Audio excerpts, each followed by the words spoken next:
Hi, everyone. My name is Joe Kelly. I am the Community Relations Program Assistant at the Rochester Hills Public Library, and I'd like to welcome you tonight to this evening's Smart Towns presentation, a brief history of vaccines with presenter Dr. Eleanor King of Ascension Providence Hospital, Ascension Providence Rochester Hospital, and Stephanie Bauer of the hospital's Community and Education Department.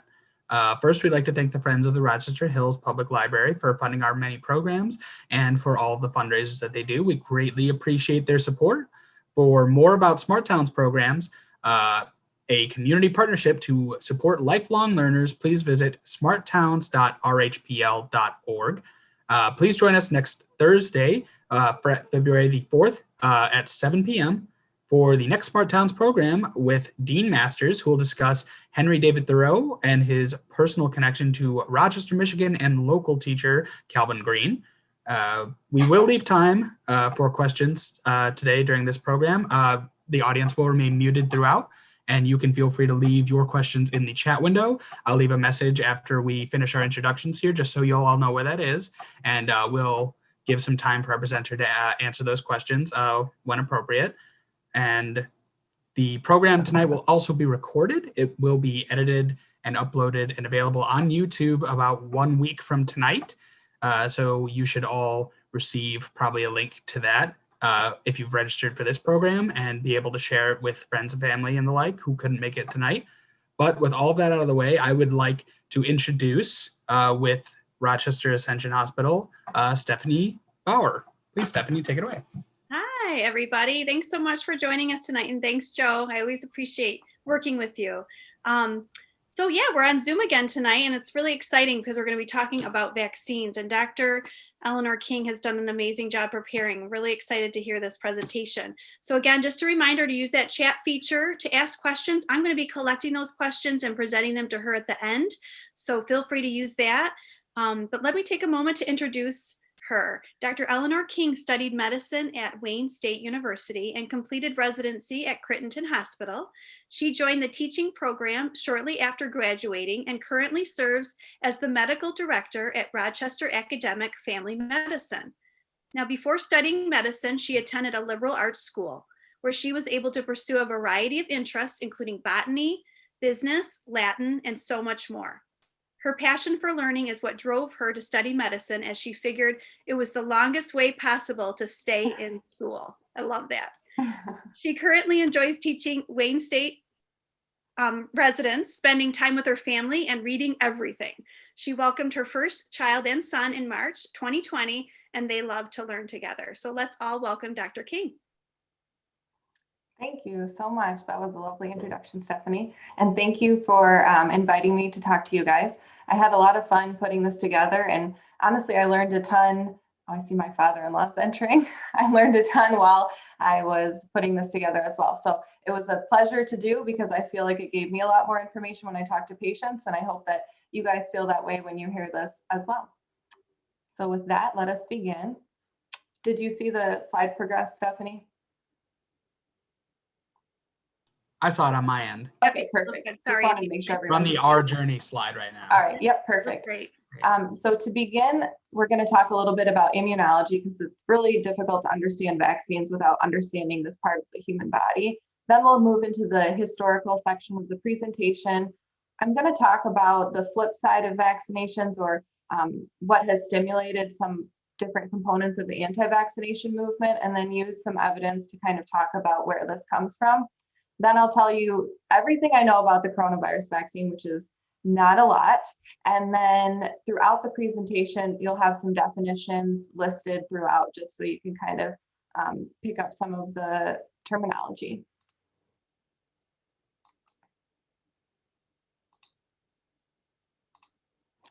So to really understand the immune system in regards to vaccines, there are two big pieces you have to understand.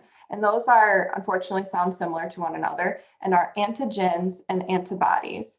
An antigen is any type of foreign material. So it could be a virus like the coronavirus, it could be a bacteria like strep, it could be a foreign body like a splinter. All of those things would be considered an antigen. An antibody is a molecule that our human cells make that attack that foreign substance, that antigen. I try to remember it like the word body, and antibody comes from my body. I'm making that and it's attacking this antigen, this foreign substance. The immune response is this process of antigens and antibodies plus a million other things. So it's the whole process by which our human cells make antibodies, and the best way to think about it is initiating a huge variety of other attacks against an antigen.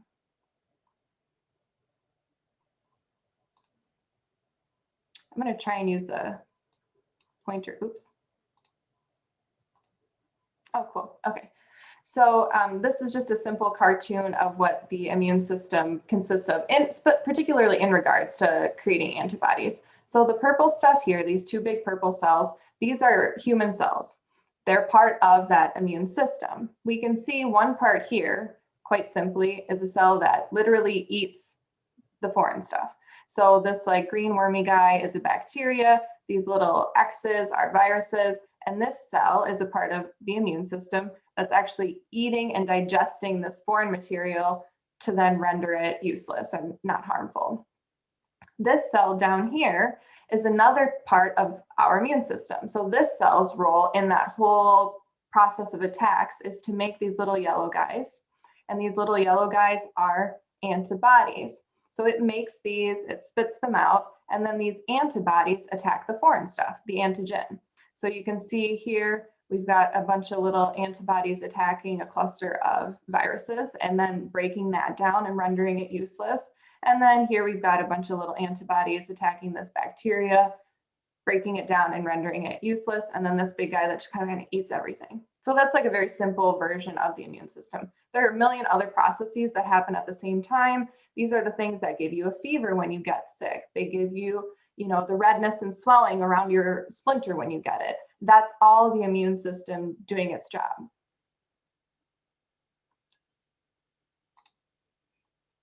So historically, we have to understand the term inoculate to really understand the origins of vaccinate. To inoculate is to introduce some type of immunologically active material, such as an antigen, something that would stimulate that immune system response with the hopes that it would later prevent a disease. So vaccine is a type of an inoculation. An inoculation is a blanket term. You give a little something, you hope that it stimulates the immune response, so then when you're exposed to that thing again, your body's ready to fight. Vaccine is a formal preparation of some type of microorganism that's given to produce immunity to a disease. So like a modern version or type of inoculation.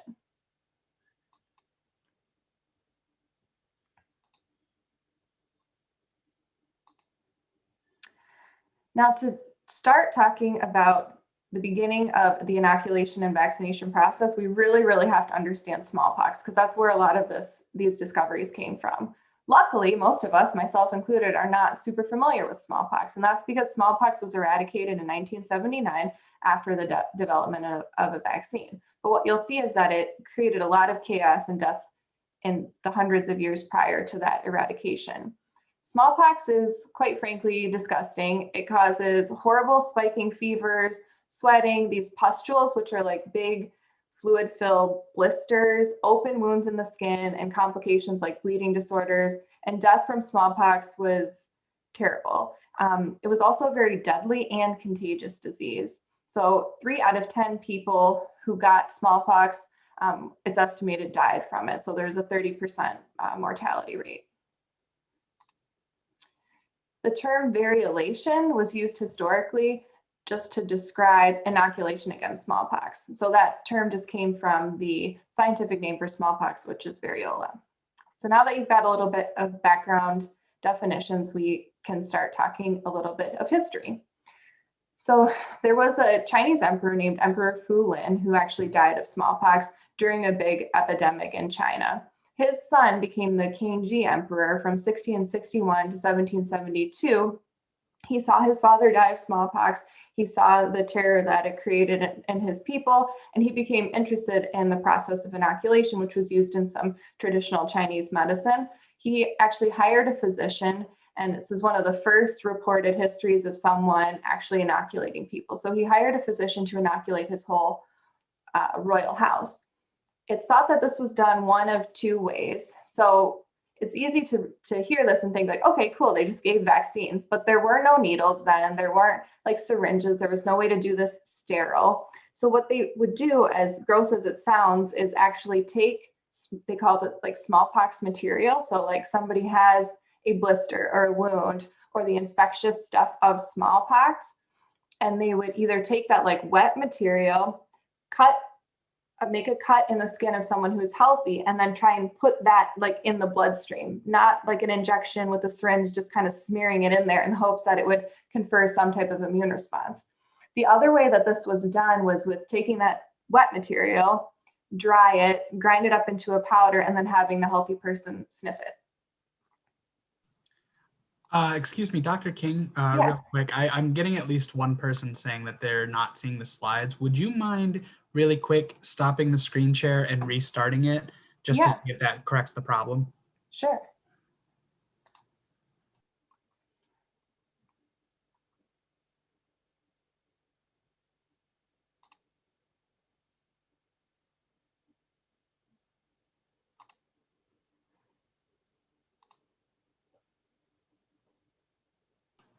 All right, I'm seeing it. I will keep my eye out and see if it works for that other person, but until then, please carry on. And if you want, if it doesn't, I can try the other like full presenter mode and get rid of the notes and see if we can see if that works. Okay, we'll give it a shot if we need to, but Okay. please carry on. Thank you. So around the same time, similar things have been documented to be happening in India and the East Indies. So this gentleman here, it was Dr. John Z. Howell. He was a British physician who traveled, and he wrote something called An Account of the Manner of Inoculation for the Smallpox in the East Indies. Now, this was published in the 1700s, but he was describing things that he saw in the 1600s. So I think the timeline is probably pretty similar to what was going on in China. In his documentation, what was happening in the East Indies was really primarily the opening up a wound, smearing the stuff inside it, the drying it and sniffing it was documented only in Chinese text. Interestingly enough, on the left-hand side, to the left of John Z. Howell, we have the Hindu god Dhanvatari. Now, traditional Hindu medicine, it's called Ayurvedic medicine, has a bunch of different subsects, and one of them is Aganda Tantra. And the function of this was to actually introduce, in traditional Indian medicine, introduce small amounts of a toxin, whether it was like a snake venom or smallpox material, in tiny small doses to treat or prevent a disease. So this whole type of traditional medicine actually philosophically is right in line with inoculation. Meanwhile, in Turkey, the same thing's happening. So this is Lady Mary Wortley Montagu. She was the wife of a British ambassador to Turkey. There was a Turkey epidemic of smallpox while she was there. She witnessed this firsthand, and she also saw people getting inoculated. To protect her son, she had her son inoculated, and he survived the smallpox outbreak. She's also famous because she was one of the first women to ever write about this region, culture, and religion, including Islam. So I'm going to read you just one of her letters back home to England. The smallpox, so fatal and so general amongst us, is here entirely harmless by the invention of ingrafting. So here she's using the word ingrafting to describe inoculation. There is a set of old women who make it their business to perform the operation every autumn. The old woman comes with a nutshell full of the matter of the best sorts of smallpox and asks what veins you please to have opened. She immediately rips open that you offer her with a large needle and puts into the vein as much venom as can lie upon the head of her needle. Every year, thousands undergo this operation. There's no example of anyone that has died in it, and you may believe I am well satisfied of the safety of the experiment. I am patriot enough to take pains to bring this useful invention into fashion in England, and I should not fail to write to some of our doctors very particularly about it. So for inoculation to move west, we really did need Lady Mary. She held true to her word, and when she returned to England, she actually hired a physician to variolate or inoculate with smallpox her 2-year-old daughter. Her daughter survived, and as she said she would, she spread word of this to the upper echelon of England. Now, as this spreads throughout England, it's noted that there are some dangers. What she wrote in her original letters, oh, I've never heard of anyone ever dying from this super hygienic process, wasn't entirely true. In fact, the process of variolation at this time had a 2 to 3% death rate. Now remember, the death rate of smallpox itself was like 30%, so you're still better off getting this kind of caveman version of a vaccine than you are getting smallpox. The other problem with this is that because it's hard to control like how much of that junk someone's going to get in their veins, at times, even if people got a mild case of smallpox and didn't die from it, they still became contagious and could spread it. So inoculation hasn't made its way to the Americas yet. And in fact, there are a lot of outbreaks happening in the US at the same time as everything going on in Europe. So there's smallpox outbreaks in Boston, yellow fever in Charleston. Of course, smallpox wiped out huge swaths of the native people, diphtheria, measles, so things aren't looking so good here. Now, Benjamin Franklin witnessed this firsthand, and this is a letter that he wrote. In 1736, I lost one of my sons, a fine boy of 4 years old, taken by the smallpox in the common way. I long regretted that I had not given it to him by inoculation, which I mention for the sake of parents who omit that operation on the supposition that they should never forgive themselves if a child died under it. My example showing that the regret may be the same either way, and that therefore the safer should be chosen.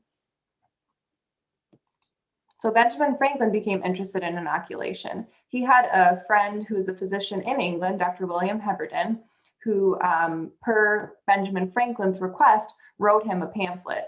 The name of this pamphlet was Some Account of the Success of Inoculation for Smallpox in England and America, together with plain instructions by which any person may be able to perform the operation. So it was really like a do-it-yourself inoculation. Here, take this stuff, open up a vein, smear it in, and hope for the best. Benjamin Franklin rewrote this in a pamphlet that he distributed throughout New England, and that's kind of the beginning of inoculation spreading in the Americas. Meanwhile, in Russia, similar things are happening. In fact, the generous and beautiful Catherine the Great donated her very own pustules to inoculate other members of the Russian royal court. So early on, inoculation was really primarily what was happening in high upper class parts of society, whether it's like the royal house in England, Russia, or even like the slightly more wealthy in the Americas. So we're going to move into one of the biggest areas of vaccination to talk about Dr. Jenner and his work. But before we can talk about Dr. Jenner, we have to talk about Farmer Benjamin Jesse. Now, Farmer Benjamin Jesse was a cattle breeder in England.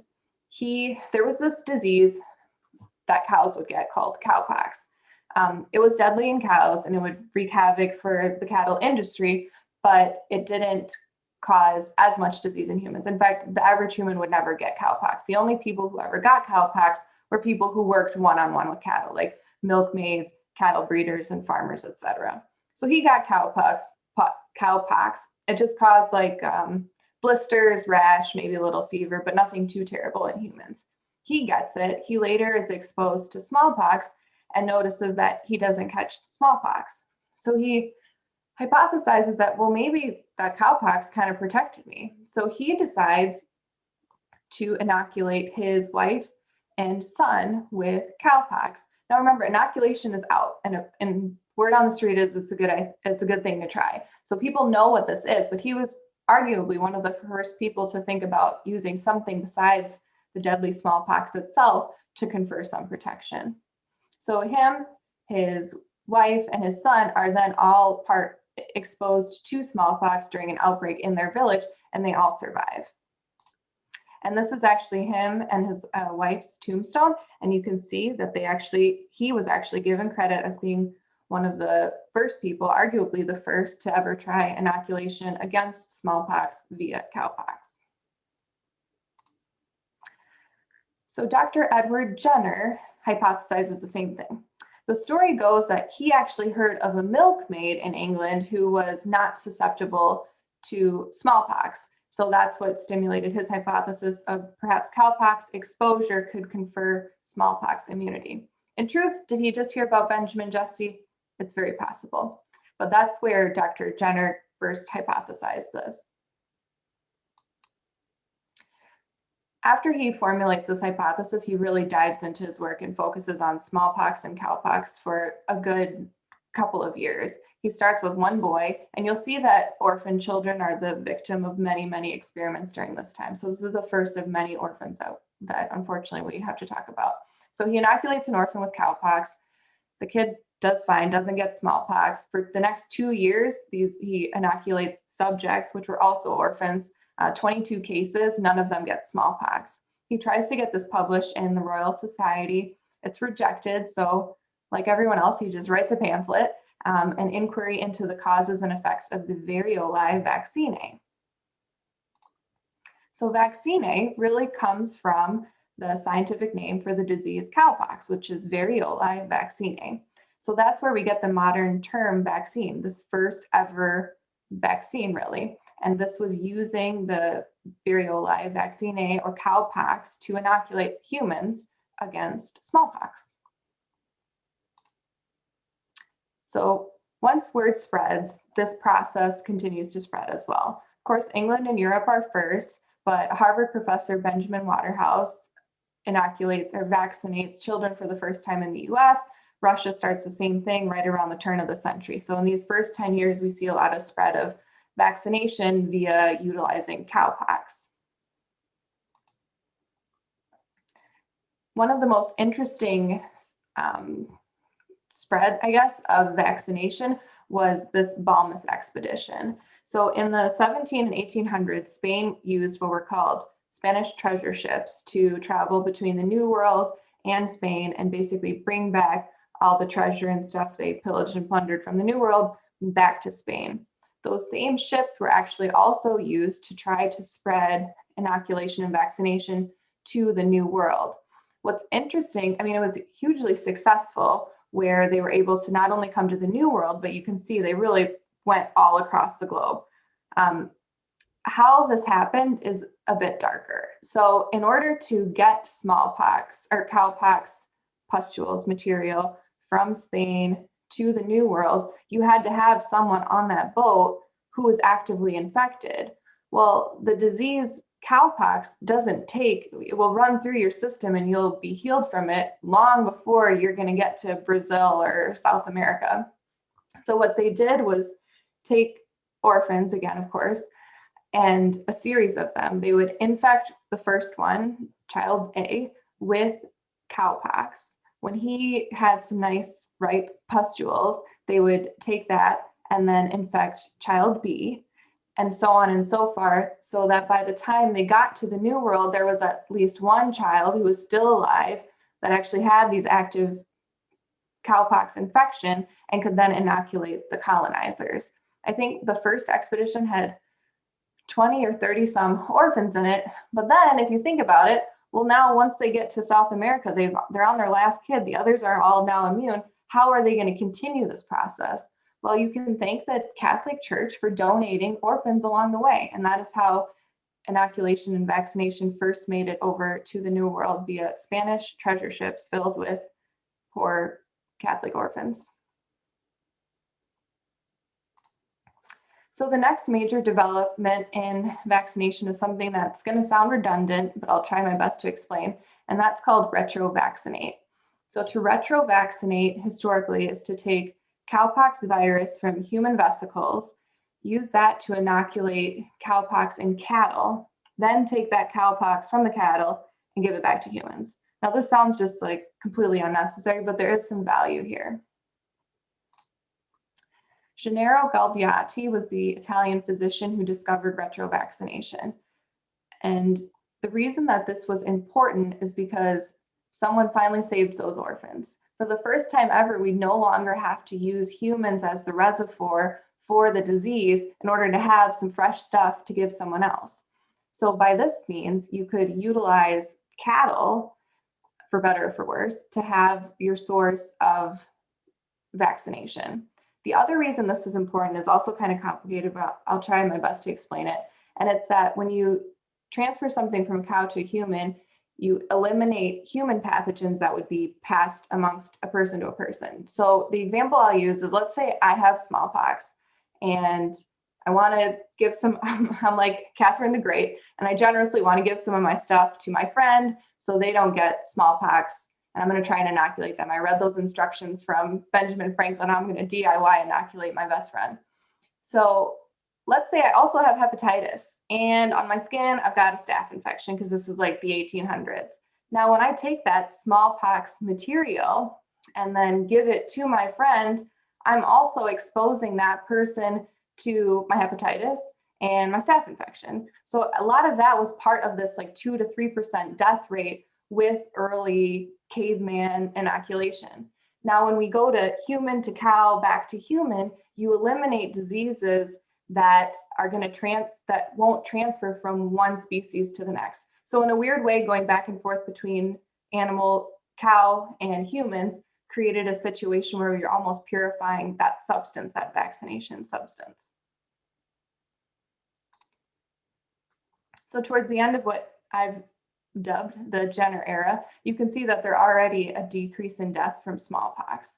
Between 1791 and 1800, the deaths reached nearly 19,000.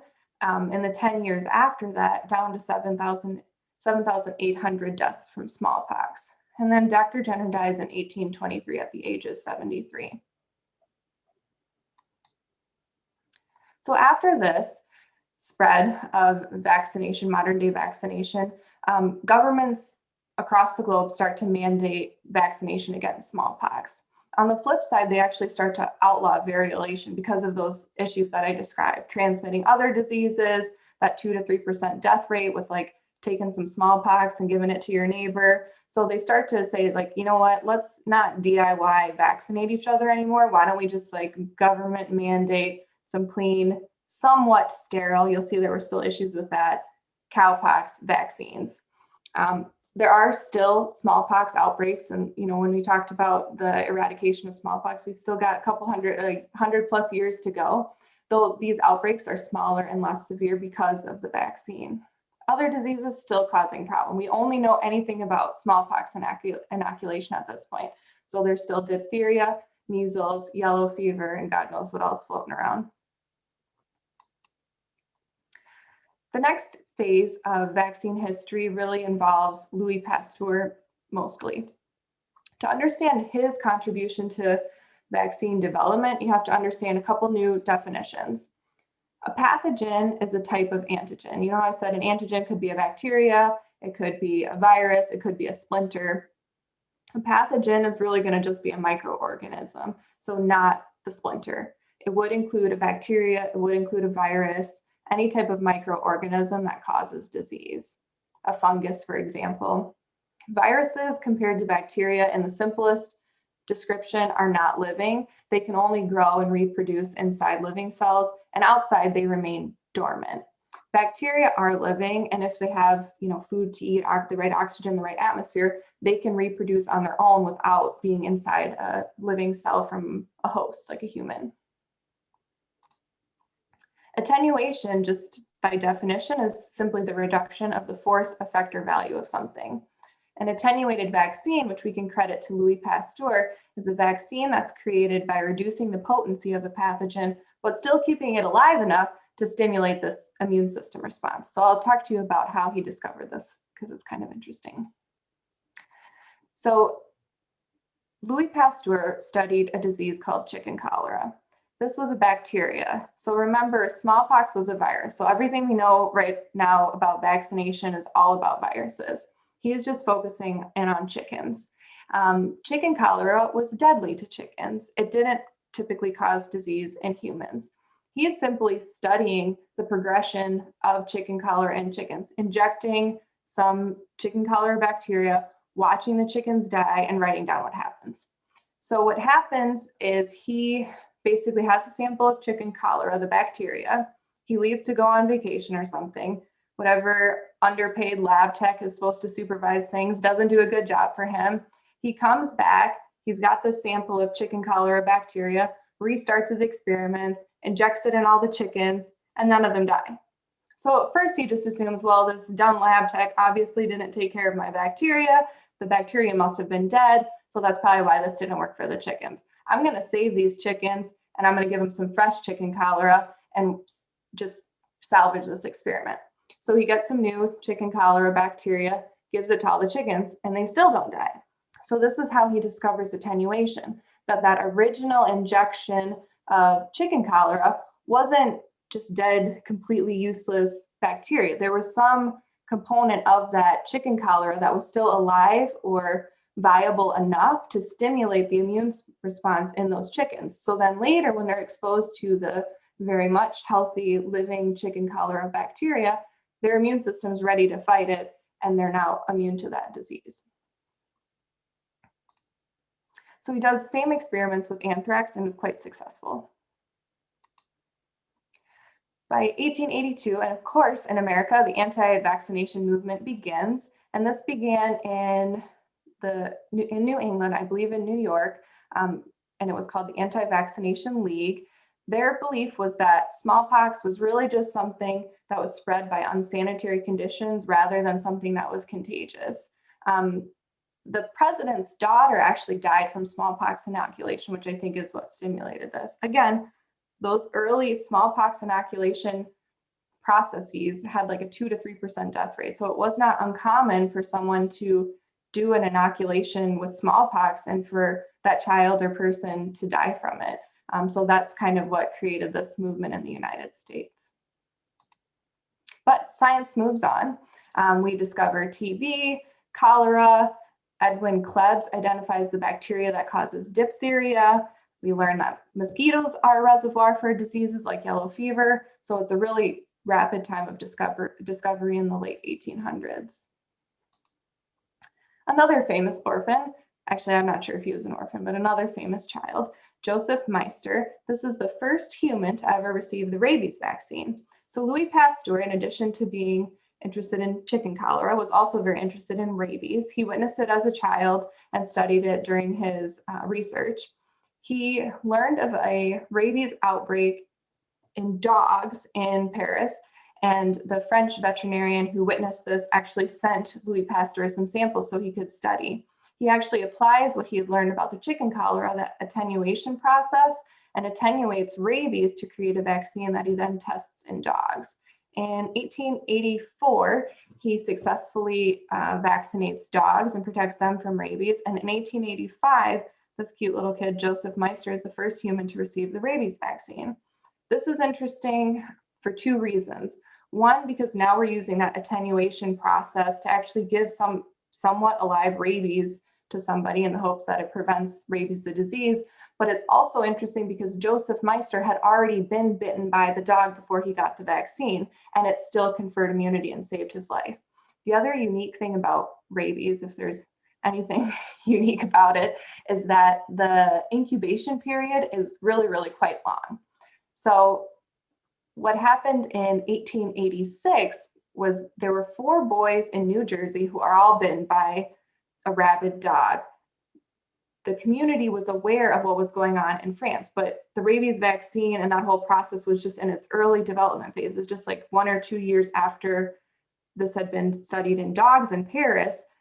They're thinking, well, can we maybe somehow give it to these kids? So because the incubation period for rabies is so long, they were actually able to ship these 4 children all the way to France, where Louis Pasteur and his associates gave them the vaccine, and actually all 4 of them survived.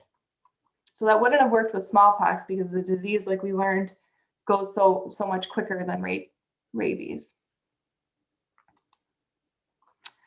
So an antitoxin is basically an antibody, as its name suggests, made against a toxin. So the reason this is important is some bacteria or viruses or what have you, they secrete or make like a toxin or a poison, and that's what causes the death and disease and destruction, not necessarily the bacteria itself. The first antitoxin we use is actually diphtheria. Diphtheria is a bacteria, and it creates a toxin that causes the predominant effects of the disease.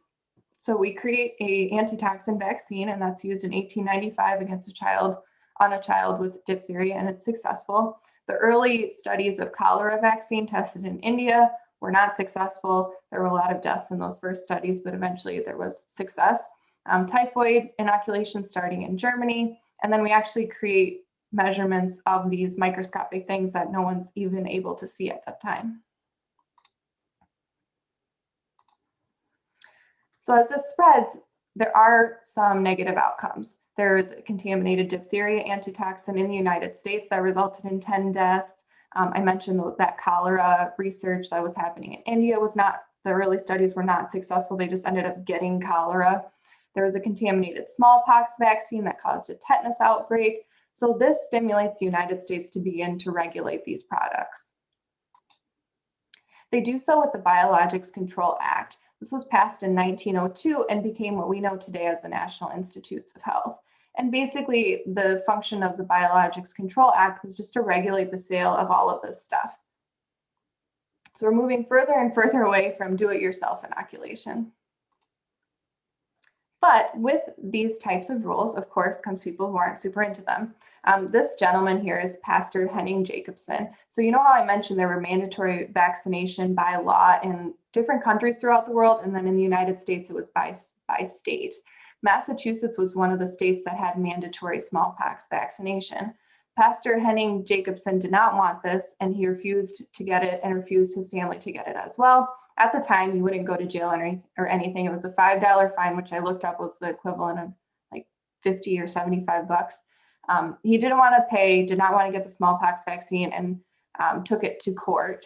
Jacobson versus Massachusetts went up to the Supreme Court, where it was upheld. What's interesting about this case, it was actually reaffirmed in 1922 in a case, Zoot versus King, which upheld that the school system could refuse admission to public schools for any child that refused regular vaccination. Furthermore, this has come back in the news because these cases are actually being cited today in regards to mandatory masking. So there's some current day relevance to these. So good things are happening against smallpox and rabies and some diseases, but there's new diseases on the rise. Polio is identified. The iron lung, which was really the first ventilator, is used for the first time in 1929. Typhoid becomes a problem in the United States. There's a whooping cough vaccine that's tried and then failed. There's a measles outbreak in 1916, and then the Great Spanish flu pandemic of 1918. So all is not sunny yet. So we're going to really fast forward through the modern era because in these 100 years, the development of vaccines just kind of hits a new level. But we are going to take a pit stop in our own beloved Rochester. So in 1950s, Dr. Salk starts developing the polio vaccine. Rochester, Michigan was actually one of the largest producers in the United States and the world of the Salk polio vaccine. 30 years later, smallpox is completely eradicated in 1979, 1980. By 2018, there are really only 33 cases left of polio. And since then, we've linked viral illnesses with cancer like hepatitis and HPV, and we've developed vaccines against those diseases.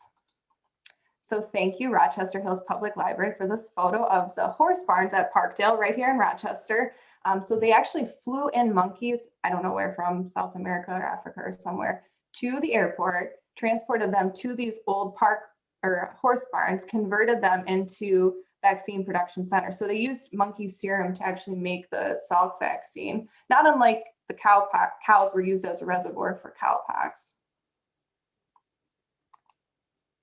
So between 1918 and 2018, in these 100 years, we've created all of these vaccines listed here. Now, a lot of these will look familiar to you because you've probably had them, the tetanus shot, Hep A, the flu vaccine, but you'll see a lot of these we don't even really use regularly in the United States because the vaccines have been so successful that these diseases are nearly eradicated in the modern world.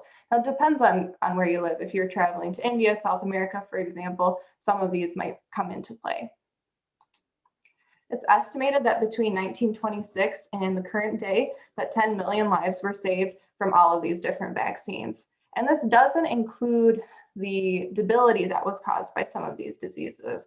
Sure, you could be one of the lucky 7 out of 10 who don't die from smallpox, but there were long-term complications of all of these, whether it's paralysis from polio or infertility in men from mumps. There were all kinds of debilitating complications from these diseases that, granted, the person might not die, but they might still have lifelong issues. So now I'm going to talk a little bit about the flip side and in my research, I kind of came across things that I think stimulated the anti-vaccination movement. So I was hoping to go over a little bit of that. The first fact, as we just learned, is that in the history of the world, yes, people have died from vaccines and inoculation. There were those tetanus outbreaks that I talked to you about in the early phases of some of these vaccines. There were contaminants in the first polio vaccine. Cholera vaccine was an absolute disaster when it was started in India. There was whooping cough contaminations. But luckily, in the year 1980, the United States developed something called the Vaccine Adverse Event Reporting System, or VAERS. So any doctor's office, whether it's mine, you go to the hospital, Walgreens, Rite Aid, any place that is legally allowed to, through that Biologics Control Act, give you a vaccine, is required to have access to that VAERS system. So we are mandated, anyone who gives a vaccine, to report any negative outcomes from that vaccine. So let's say you go to Walgreens, you get your flu shot, the next day you have a rash, you go to the pharmacy or you call them and say, hey, I got a rash from this flu shot, what should I do? They tell you to take some Benadryl, you get better, whatever. Walgreens is mandated to report this through this system. So basically any severe reaction, and they have everything categorized from like fever to chills to like, did this person die of a heart attack 2 days after the flu shot? Everything is categorized, and any severe reaction, which can be as mild as a fever, is heavily investigated by the FDA. So essentially, since the initiation of this reporting system and all of these investigations, there have been no deaths from vaccines.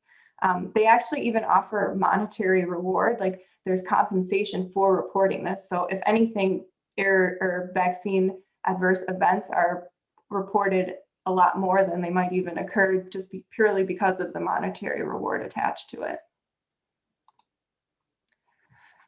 Fact number 2 is that not all diseases are equally deadly, and that's just true. In my practice, I know I have never had an issue telling someone they need to get a tetanus shot. So if you cut yourself, you don't have to go straight to the hospital and get a booster. But I have a lot of patients that don't want to get the flu shot, and that's relatively reasonable, and I will show you why I think that is.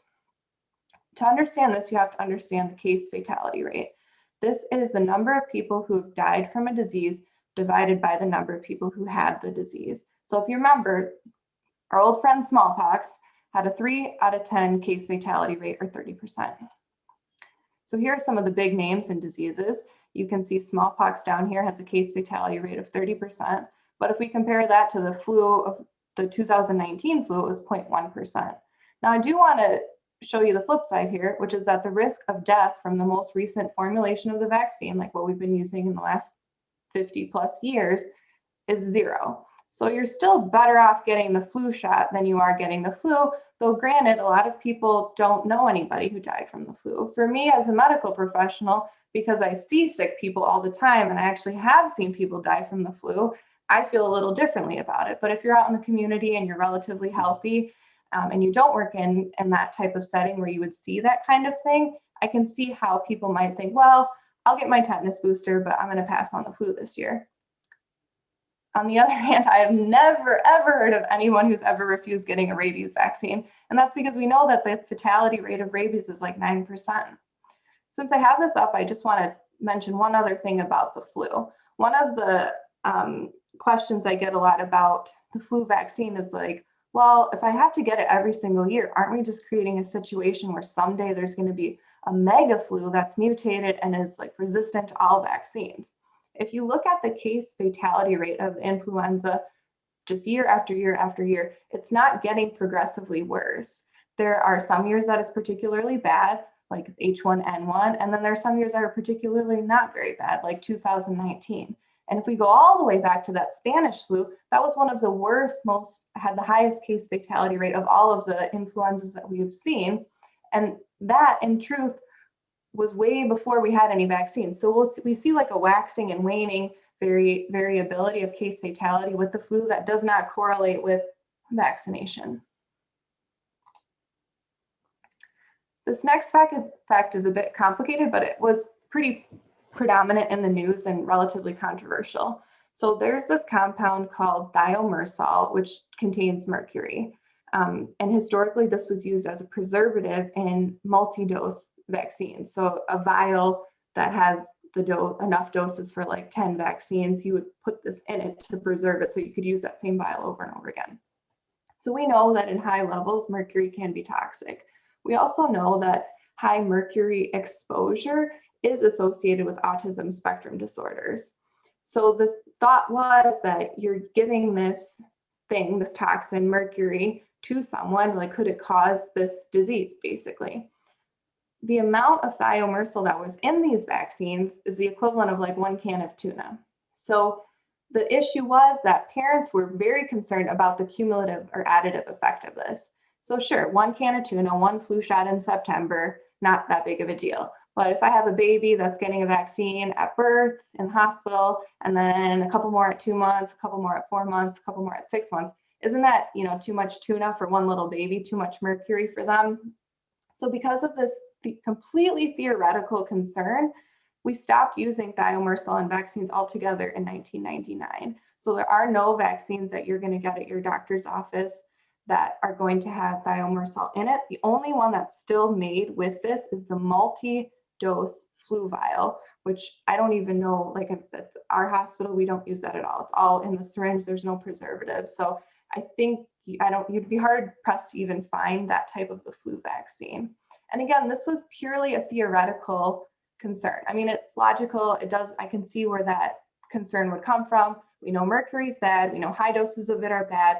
Is that too much mercury for a little baby to get at 2, 4, 6 months? So for that reason, we stopped utilizing this as a preservative. The truth of the matter is that vaccines have side effects. When we talked about that immune response, that's where most of these side effects come from. We are actively trying to stimulate the immune system by giving a vaccine. So that immune system includes not just those cells that are making antibodies or eating the bad stuff.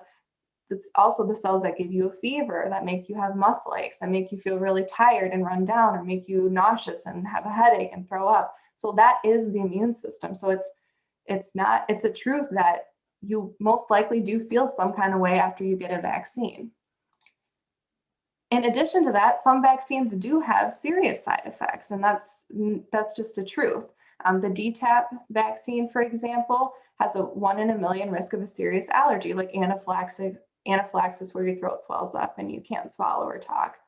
Measles, mumps, and rubella, which is one of our childhood vaccines, has a 0.005% risk of this big thing here, immune thrombocytopenic purpura, which is abbreviated ITP, and that's a bleeding disorder. I mean, that's a scary thing, especially for a kid to have. Febrile seizure is a terrifying thing for a parent, and even for me to see. It is simply a high fever that causes a seizure in a child, and that same vaccine has a 0.085%.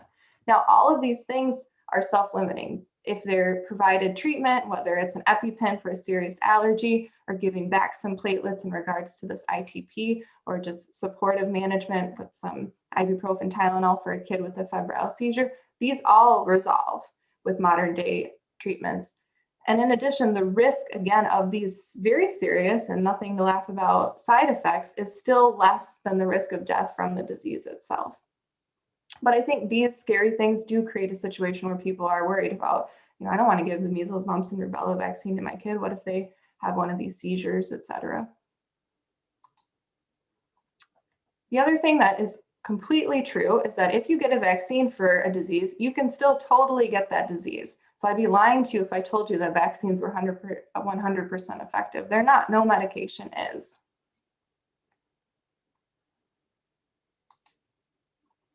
So now I'll share with you everything in like 3 slides that I know about the coronavirus vaccine and some frequently asked questions that I've gotten so far in the hopes that it'll answer some of yours. So you've probably heard the big 2 vaccines out there right now, Moderna and Pfizer, are mRNA vaccines. So what is mRNA? mRNA is something that is in our own body, for example, that tells this molecule, it's a protein, a ribosome, to make other proteins.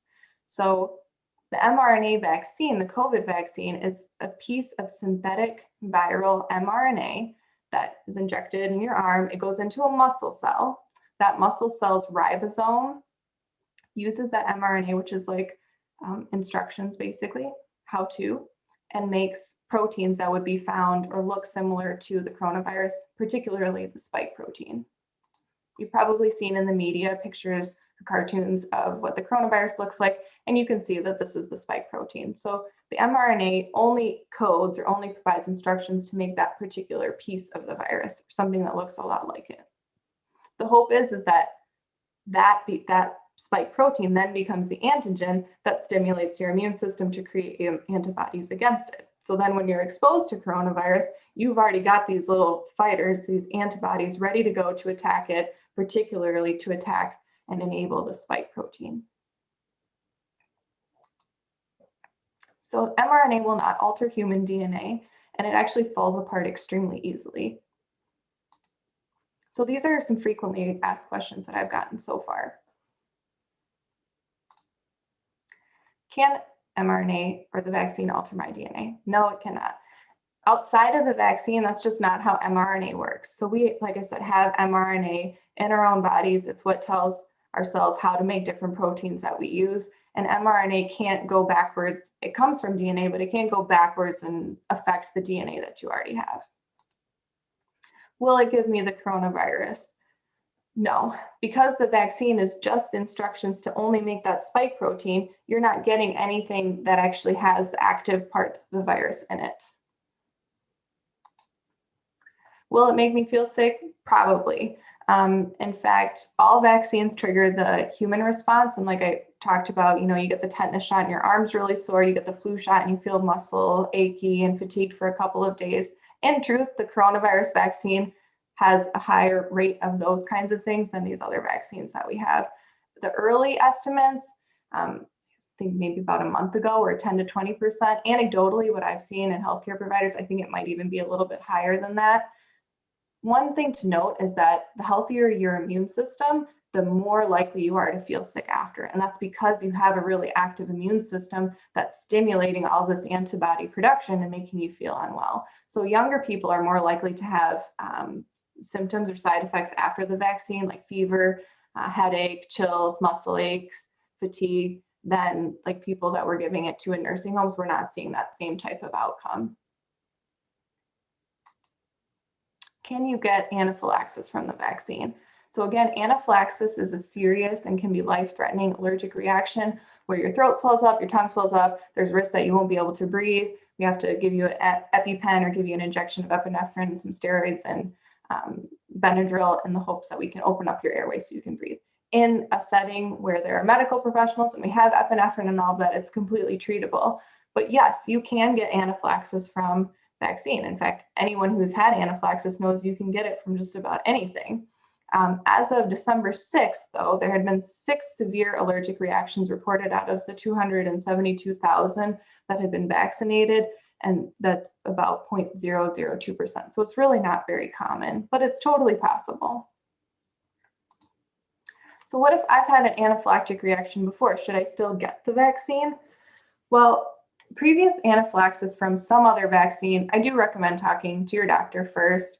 I mean, I've had patients ask me and I give them some pretty clear instructions and prescriptions for like, look, you need to take this 18 hours, 7 hours, 3 hours before the vaccine. You need to bring your EpiPen with you, et cetera, et cetera. But really that's between you and your doctor if you've had anaphylaxis from a vaccine in the past. If you've had anaphylaxis from other things like peanut, seafood allergy, egg allergy, you can definitely get the vaccine. This vaccine doesn't have any of the egg protein in it, so that shouldn't be anything that prohibits you from getting it. Now, anybody who has ever had anaphylaxis needs to have an EpiPen, pen with epinephrine, and they need to bring that with them everywhere anyway. That's just how people who have a history of anaphylaxis live their lives. So if that's ever been you, 100% you need to bring your EpiPen with you when you get the vaccine, and all vaccination clinics offer a period of monitoring after, and I highly recommend that you do that 15 to 30 minutes where you just sit there, make sure you don't have a reaction, have your EpiPen with you, and then go home. So the mRNA vaccine, this is the first time we're using something like this in a widespread fashion. However, what you probably read about in the news is, oh, we've been studying mRNA vaccines for years. Well, I think a lot of logic people are like, well, then why haven't we been using them if they've been around and been studied? And also, what did that research show? In a nutshell, mRNA will not hurt you. It's not going to kill you. It's not toxic or carcinogenic or any of those big, bad, scary things. But what we've really learned is that it's extremely hard to store. So you've probably also heard about that in the news. These like super cold refrigeration temperature and super freezer temperatures that we need to use in order to store the vaccine. Because of that storage problem, it's really, really, really expensive to look into mRNA. And for that reason, it hasn't been studied on a grand scale because of these barriers. But I did do a deep search using resources at not the Rochester Public Library, but the medical school library, to see all of the studies that have been done on mRNA vaccines in the past. And so I have some of that data for you, and I just took kind of the big ones. So in 2016 and 17, there was a study of an mRNA rabies vaccine. And if you think getting like a tested COVID vaccine is scary, imagine getting a rabies vaccine that hadn't been tested yet. There were 101 participants, and they were followed up all through a year after the vaccine, and 0 of them had any death or debility or debilitating outcomes from the vaccine. I don't know if it worked in preventing rabies, but it certainly didn't have any negative outcomes. In 2018, another scary study was an mRNA vaccine for HIV. There were 21 participants, and they were followed for 24 weeks after, and there was 0 death and debilitating outcomes from that. Prior and leading up to 2019, there were multiple non-human studies in primates for Zika virus, H1N1, et cetera. And like I said, in a nutshell, mRNA is not carcinogenic, it's not toxic, it's not poisonous. So all of those scary things, it is not. Is it a successful vaccine? Well, that's to be determined. So one big question is, what in God's name is in this? Well, I told you a little bit about mRNA, and this is actually just a translated version of the actual chemical ingredient list from the Pfizer vaccine, and Moderna is almost identical. So I took that chemical list, rewrote it in English, and this is in truth everything that's in the vaccine. So mRNA, which we talked about what that is, lipids. So if you come to my office and I check your cholesterol, this is what I'm checking in the blood. So lipids are nothing scary. Polyethylene glycol is the stuff that is in the drink that you take before a colonoscopy. So also not a toxic, dangerous thing. Potassium chloride and monobasic potassium phosphate, these two are just regular old phosphate vitamins. So if you were in the hospital and your phosphate was very low, this would be what we would give you. Sodium chloride is table salt. And then speaking of sodium, dibasic sodium phosphate dihydrate is the stuff that's used as a water softener. So you get more of this in a glass of tap water than you would in the vaccine, and sucrose is just sugar. So in summary, I do recommend that everyone who's eligible to receive the vaccine get it when it becomes available to them, keeping in mind, of course, you should always talk to your doctor if you have any questions or concerns about it. I know it's a scary thing because the fact of the matter is we don't know what 10 years later is going to look like. But one thing I did learn from this study is that smallpox, polio, rabies, these diseases didn't just magically go away. They only went away because we created a vaccine. So I really, from learning this, I don't see another end to this pandemic outside of a vaccine, because history would tell us that that's really the only way to deal with it. So I'm ready, I hope, for your questions. Yeah, I've got a few that came on the chat already. So Jennifer asks, and this goes in the beginning of your talk, what made them think that smearing the material into the wound would work as a form? And did they have any evidence of that prior to their attempts, their original attempts?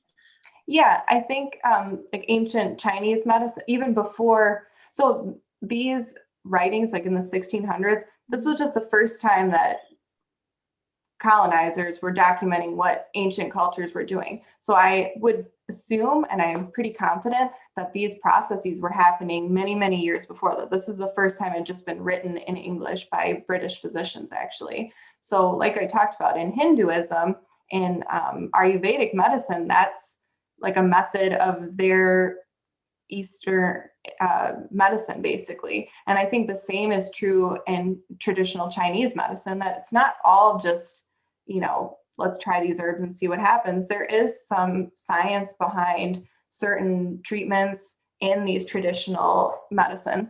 Now, were they like doing double-blinded randomized controlled studies on it? No, but anecdotally, maybe they were seeing that, oh, you know, this person was in a household that had smallpox.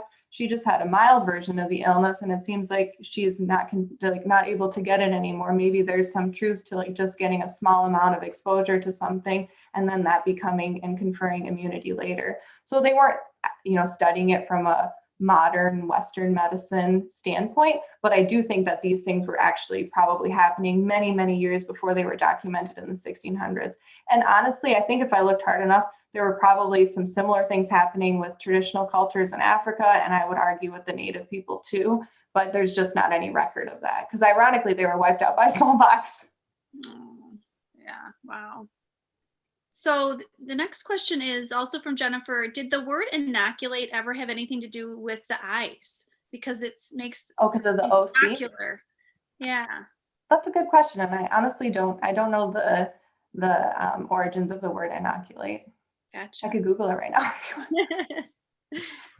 So then Richard has a number of questions here. So I'll read them out to you. So what is the percentage of people in the US that take is it Shinrx double dose vaccine that is quite painful both times and leaves a red welt under the site compared to those who get the shingles without the vaccine?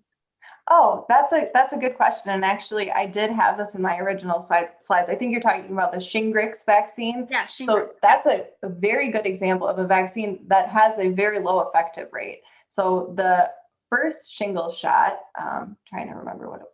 There's two. There's Zostavax and Shingrix. I don't remember which one came first, but the first one was really not super effective.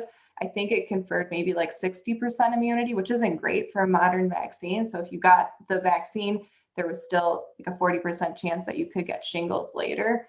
The second one, whether it's Shingrix or Zostavax, is more effective, but still there's like a good percentage of people who get the shingles vaccine and they can still get shingles later. So I actually use that as an example of a reason why people don't want that vaccine. They know, they've heard of others who like got the shot and then 3 years later got shingles. But from a medical standpoint, there are other values to getting some of these shots. The example I had in my original presentation is shingles itself. So the shingles vaccine does hurt. It's like tetanus where you get a little bit more sore. Mm-hmm. But if anybody here has had shingles, shingles really, really, really hurts. And there's actually a complication from shingles called post-shingles neuralgia, which is that after the rash is gone, you still have this nerve inflammation that causes what can be pretty excruciating pain long after the shingles has left. So the rates of that neuralgia or that nerve pain in people who had the vaccine are much, much lower than those who did not. So yeah, you could get the shingle shot and still get shingles, but you're much less likely to have complications from it, including that neuralgia. The same goes with the flu vaccine. That's another one that, you know, it's pretty effective, but people can get the flu shot and still get the flu disease.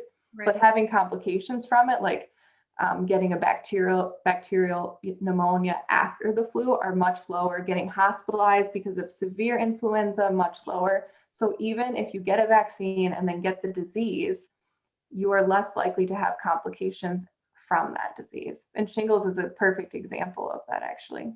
Oh, very good. So then in terms of the COVID vaccine, do you feel like, how does that compare to the Shinrix vaccine? So what, in terms of, I guess, whether or not to get it, in terms of effectiveness? Mm-hmm.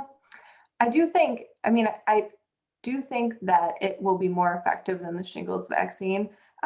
But because there are so many negative long-term outcomes from coronavirus, like these chronic lung diseases, chronic pain, and other problems that people are having long after the disease is gone, cardiomyopathy, heart issues, I think there will probably be similar findings that, yeah, if you get the vaccine, what if you still get the disease?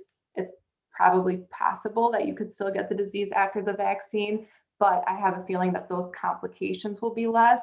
Now, the way they did these studies to determine like how immune people were after, and I don't remember if it was Moderna or Pfizer, but they actually drew antibodies. So they would draw the blood to look after people got the vaccine to see if they had the antibodies that would fight it. And so that's where they get that, like when you read I think it was like 90% Yeah. effective. That's where they're getting that value from, not from like, oh, these people just happen to not get the disease. Well, if we're all wearing masks and doing what we're supposed to, in reality, they shouldn't get the vaccine if they're able to protect themselves in that, or shouldn't get the disease if they're able to protect themselves in that way. But the way they got those numbers were not from the number of people that got it, but from the percentage of people that had those active antibodies that could then confer immunity. Gotcha. Very good. That's a good, very strong point. He also mentions that he looks like he told the pharmacist about the side effects he received, and he just didn't get the feeling that they were recording these on their files. So he just wonders, you had mentioned in your talk that they're really supposed to report this to the CDC, I believe. Is there any question to that? I mean, is there any guarantee? I mean, I can only speak to like my experience in the hospital and then the practices that I've worked at, where that's just part of the office procedure, and that being registered for that system is a requirement in order for any of these companies to even distribute the vaccine to you. So in order to even get like in my office, in order to get like Department of Health and Human Services vaccines for kids, you have to have access to all of this stuff and report it. So I don't know, I don't know what's going on at Walgreens. Right. Mm-hmm. So do you, I've never actually reported symptoms, and thankfully I've never had anything significant, but is it something we should be doing? Should we be contacting with symptoms, mild or moderate? I mean, so the like mild, I think the things that are on the VIS, so the vaccine information sheet. So anytime you get a vaccine, again, I don't know what's going on at Walgreens, but your doctor, wherever you get the vaccine, you should get a piece of paper that says this is what to expect. The stuff that's on there is not going to be stuff they're going to report. Like I feel a little, down and out the next day. I got some pain or swelling here the next day. Some of them, they'll even, like the kids' VIS forms will even say, they might have a low grade fever tonight. So anything that's on one of those, it's called a vaccine information sheet or a VIS form, is not going to be stuff that they report. Now, if you get a vaccine and you have like anaphylaxis, like you can't breathe or whatever, that's going to be a reportable event. If you get a vaccine and then 2 days later, you can't feel your legs, that's going to be something that's going to be reported. Blood abnormalities, the kids with having the fever and the seizure, that febrile seizure issue, that would be reported. But if it's the basic, vaccine side effects, muscle aches, feeling unwell, that kind of thing, those won't be. Well, so definitely, anytime you get a vaccine, you should get one of those pieces of paper. That's another law. Right. And I'm aware of that as well. So, but that's true then. So if it's a severe side effect, an infrequent one, then that's going to be reported. That makes sense to me as well, because they would be reporting a lot of things if people were constantly mentioning. And I'm not sure of like what their cutoff is for what they're reporting with the coronavirus vaccine, because people do feel kind of cruddy after. So I don't know how much of that is getting reported back. Right. So the next question from him is just regarding using like a navage or like a nose flushing system to clear out the sinuses. Do you recommend that during the winter to help prevent COVID? I mean, I do like a good nose lavage. I think it does help. I mean, just in general, to not get sick. I don't know how much it would like prevent the coronavirus or like flu or those kinds of things. Sure. But I can say that theoretically it wouldn't hurt. When you have allergies or you have, some congestion or whatever, that mucousy, wet, unpleasant environment is a great place for viruses and bacteria to then get in, replicate, and then like give you a sinus infection or the flu or whatever. So sure. Just good, healthy sinuses is going to combat any type of disease. So if you're someone who gets a lot of congestion, it certainly wouldn't hurt. I mean, I don't recommend using anything super intense prescription wise, but just like a nasal saline rinse. Like, I mean, honestly, I do that sometimes when I start getting the sniffles, sniff a little salt water and see if it clears things out. And I do think that helps just kind of clear out the junk that could create a nidus for infection later. Certainly no harm in that. Are there any studies that show that doing that prevents coronavirus? I don't think they have a lot of strong evidence to support that, but theoretically it's a nice, healthy practice, I think. Gotcha. Very good. So another question, let's see. So what percentage of the population needs to be vaccinated to provide widespread benefit or so-called herd immunity? It's pretty high. I don't know off the top of my head, but I want to say it's like 80 or 90%. Gotcha. I honestly have to fact check me on that. It's a lot. So I don't recommend waiting for the rest of the world to get the vaccine if that's what you're thinking. It's just not going to be enough. And there's so many. I mean, I was afraid to get it myself. And I think we all think of reasons why we should be exempt. And I did too. Stephanie knows, she saw me in the hospital. I had a baby like 10 months ago, and I'm nursing him. And I was like, you know what? I think I'm not going to get it because it hasn't been studied in nursing moms. But I realized that everybody is going to have a reason or think like, well, I'm not going out, or well, I'm pretty healthy, or well, I might, get pregnant later, and we don't know what's going to happen. But it's really a leap of faith. And I just did it anyway because I felt like if I could find a reason, and I'm like a pretty healthy young person, then most people could think of some reason not to. And if we all think of some reason not to, then there's no way we're going to get anywhere close to whatever the percentage is to confer herd immunity. So it's high, and I certainly wouldn't count on that. Gotcha.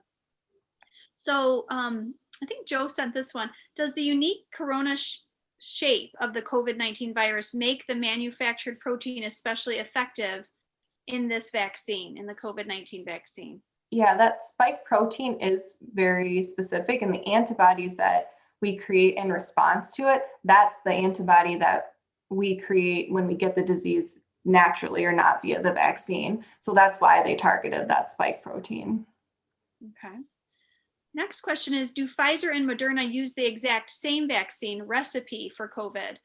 So everything, I believe, except for the mRNA part, like I don't know exactly what the DNA or RNA code of that segment of mRNA are the same. Like the sucrose, they all both use a lipid, like a little droplet or cell of lipid that transfers it. I think they both have sucrose in it. They both have potassium as a stabilizer.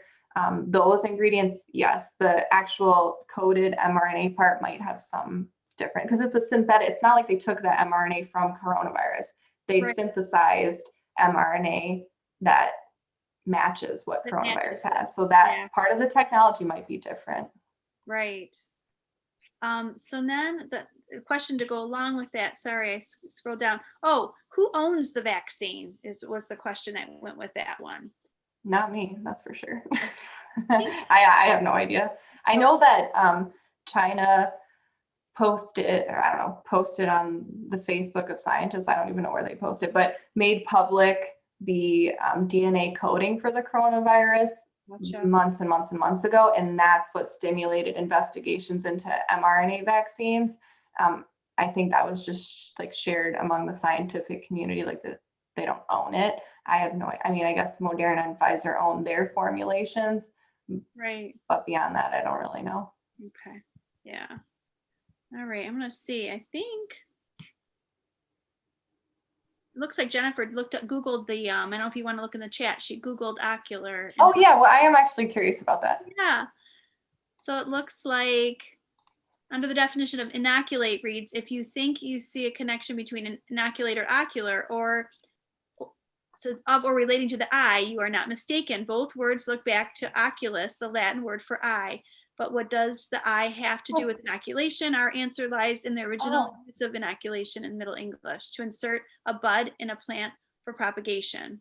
Latin oculus was sometimes applied to things that were seen to resemble eyes, and one such thing was the bud of a plant. Inoculate was later applied to other forms of engrafting or implanting, including the introduction of vaccines as a prevention against disease. So, that's cool. So like the eye of a potato. I think that's how my interpretation. Jennifer just happens to be my sister, everybody, and she's into language. Oh, that's cool. It's very cool. Yep, she speaks several languages, so she's. Oh, that's awesome. Yeah, very cool. So, all right, let me see if I can think of one other. I think I showed you some questions before we did this talk tonight. Maybe I'll ask one or two of those. What about taking fever reducers? Before vaccine, after vaccine, what is your recommendation on that? I've been thinking about this because I'm getting my second one on Friday, and my colleagues who've gotten the second one feel really cruddy after. And so anecdotally, I'm going to take some Tylenol and Motrin beforehand just because I got stuff to do on Saturday. So I don't have time to feel unwell. So I don't think it's a bad idea. We do that with kids when they go in for their vaccine. We'll either give them some in the office, or I recommend, give your kid a little bit of Tylenol before they get 3 or 4 shots. So I think that's a decent practice, particularly if you're sensitive to vaccines, or if you're worried about it, or if you think that, having a little fever after is going to give you a lot of anxiety, which honestly, I'm anticipating that I'll have. So if that can help you, there's no harm in taking a little Tylenol or ibuprofen. Tylenol is usually, a safer bet, but you can always check in with your doctor if you want. But for the most part, Tylenol and ibuprofen are nothing wrong with taking that before anything. Gotcha. I take it before I exercise too hard sometimes. Yeah. So I was going to Google the herd immunity percentage. Oh, okay, great. Sorry, let's see. So I guess it looks like it depends on how infectious the disease is, which makes sense. Gotcha. Yeah, it looks like anywhere between 80 and 90%, depending on how infectious it is. So things that are less infectious can have a lower percentage of the population get the vaccine in order to confer herd immunity down to like 60, 70%. I'm literally just scrolling through Google, so I'm a really fast reader. Yes, you are. I love that. So I bring in a question that I think has been brought to me as a nurse.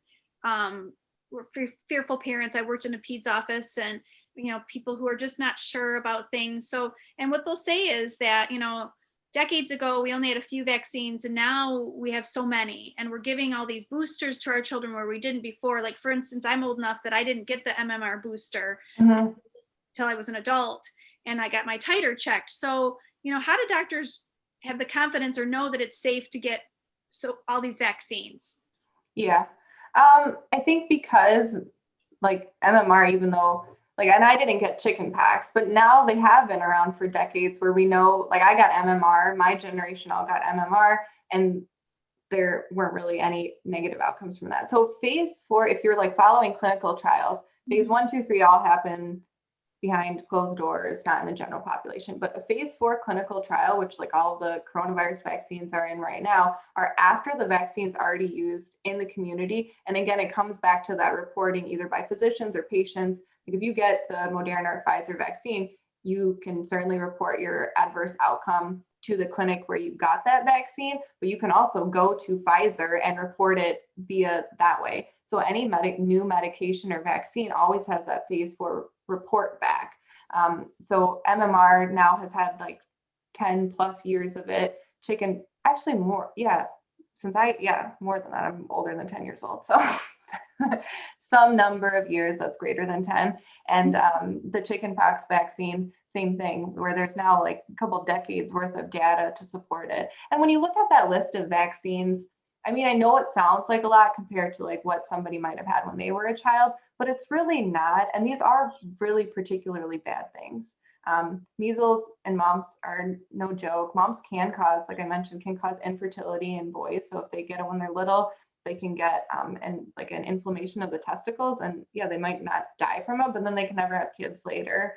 So a lot of them, and like meningitis is terrible. So I don't know if I had the meningitis vaccine. I'm not sure. I don't think I did. I think that was before or after me. Right. But like meningitis is no joke. So yeah, I didn't get it and I survived, but I'm also really glad I didn't get meningitis. Yeah, for sure. So another one came up, a real good question. Barry got the TB vaccine when he was in Africa. Why isn't it in the US? Why aren't we giving it in the US?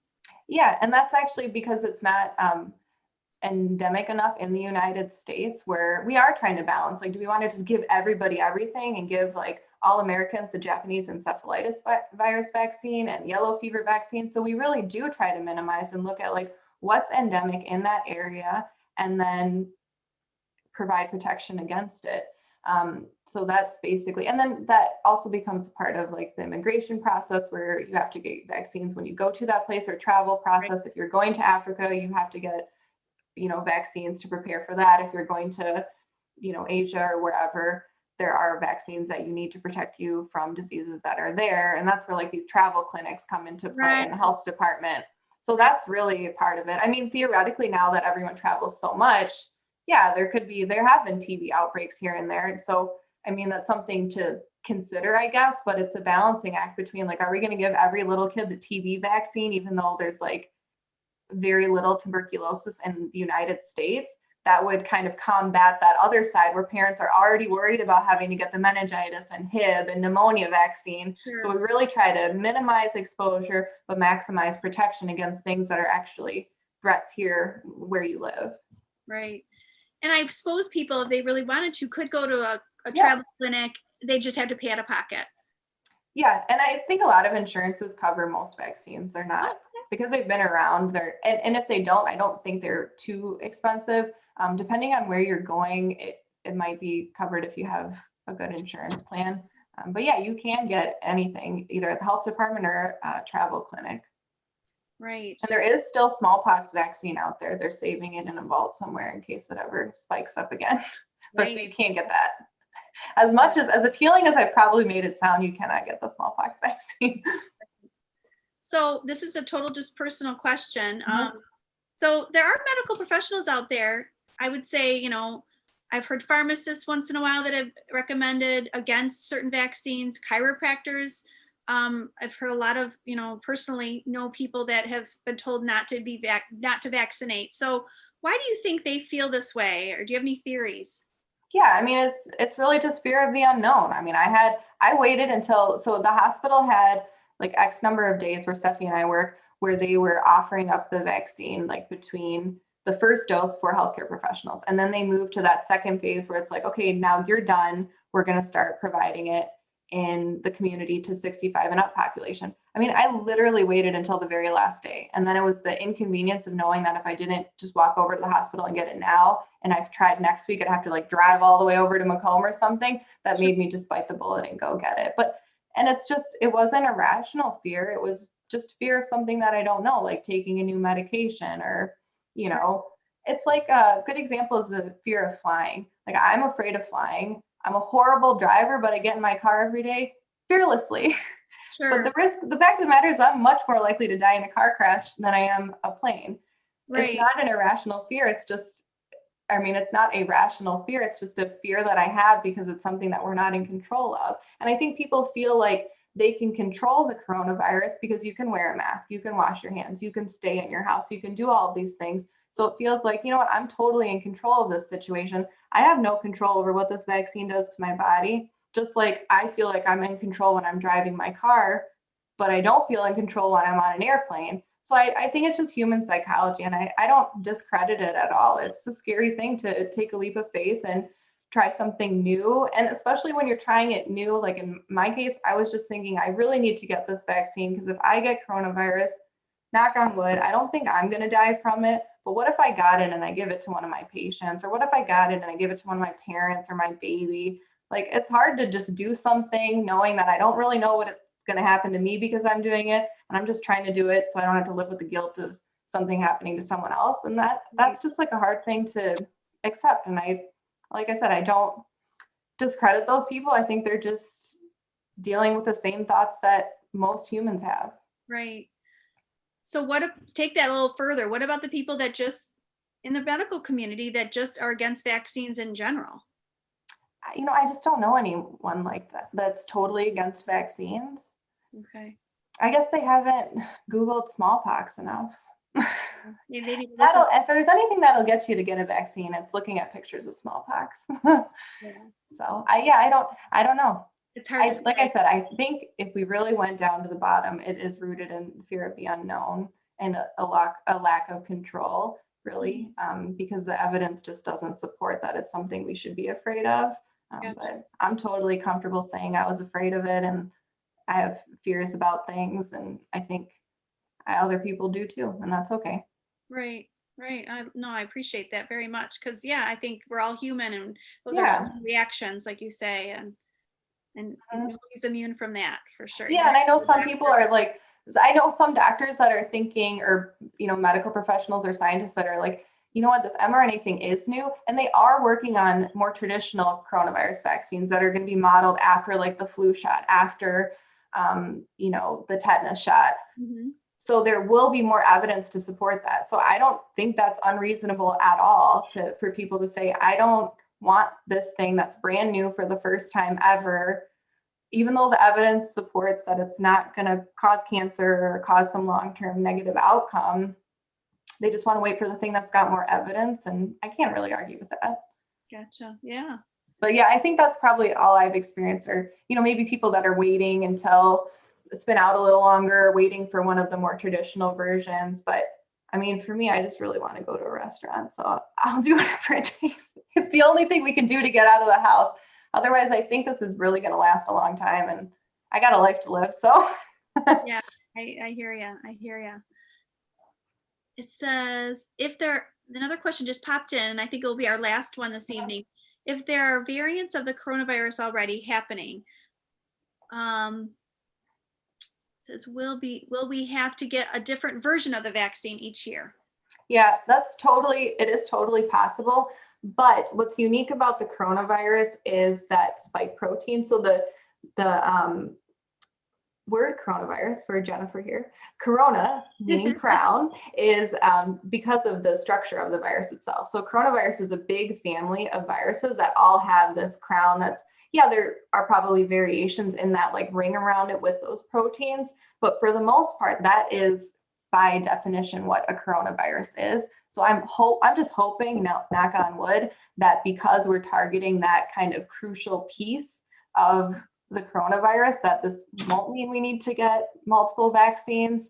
But I can't say that for certain. And again, it's like the only way we're going to know is if we try it, is if we get it and see if like the people that got the vaccine get the disease next year. It's really the only solution. I mean, coronavirus also causes the common cold. So there is always the possibility that if it continues to mutate, it maybe mutates into something much more contagious but less deadly, and back to the good old-fashioned coronavirus we all know and used to love that just gave us the sniffles. So that's a possibility too. It doesn't necessarily, like the flu, it doesn't necessarily have to mutate and get eviler. It could just, you know, kick it old school and be a cough and a runny nose. Gotcha. Good. That would be great, wouldn't it? Wouldn't it? That would be nice. I'm just hopeful. I hope it does it that way, but we really don't know. It could be something like the flu shot where we need to get it every year. I just don't know. Yeah, time will tell. Yeah, time will tell. Time will tell. All right. Well, this is fantastic. Wow. I mean, thank you. Thank you so much. Sure. King. This is really great. So, Thank you, Joe, Stephanie. Yep. let's close it out. I do want to Yeah, mention sounds to good. everybody that we're actually going to be doing another Smart Towns through Ascension Providence Rochester on March 11th. I know it's not the next one. I think Joe mentioned the one on February, Mhm. but I do want to mention it because it's an uplifting one. It's going to be a couple of a PA and a nurse practitioner talking about the silver lining amidst the pandemic. And they're going to be bringing stories from the community, heartwarming stories. So I think that'll be a wonderful one so hopefully you can join us for that. Yeah, please do. Yeah, and thank everybody. Thank you so much for coming. We had a great turnout tonight, and Joe will tell you this will be recorded as well. So you can let people know that they'll be able to watch it on YouTube, right, Joe? Absolutely. About 1 week, it should be uploaded and ready to go, and you will probably also be getting it emailed right to you as a registrant of this program. So you'll be able to share it right away. Thank you. you. Well, thank you, Dr. King. Thank you, Joe. Dr. King. Thank you, Stephanie. Thank you all for joining us tonight, and we hope to see you at our next program coming up next Thursday about Thoreau. And of course, we hope to see you again for our next program with Ascension Providence all the way in March. So please join us for that as well. Thank you all for coming out, and have a good night. Everybody, good night.